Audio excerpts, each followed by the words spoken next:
Hey guys, আসসালামু আলাইকুম। কেমন আছো সবাই? আশা করি অনেক অনেক ভালো আছো। তো আল্লাহর রহমতে আমি অনেক ভালো আছি।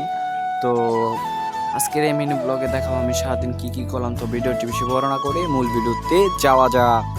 তারপর সকাল সকাল ঘুম থেকে উঠে বিছানাটা গুছিয়ে নিলাম এবং বিছানার চাদরটাও একটু বিছিয়ে নিলাম। শরীরে দেওয়ার চাদরটাও একটু ভাঁজ করে নিলাম। তারপর গোসল করে রেডি হয়ে মসজিদে যাওয়ার জন্য বের হয়ে গেলাম বাড়ি থেকে।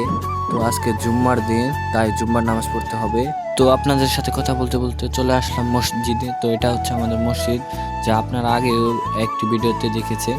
তো নামাজ পড়া শেষ, এখন চলে আসলাম বাড়িতে। একটু রেস্ট নিয়ে পরে বিকেলবেলা নানির বাড়ি যাব।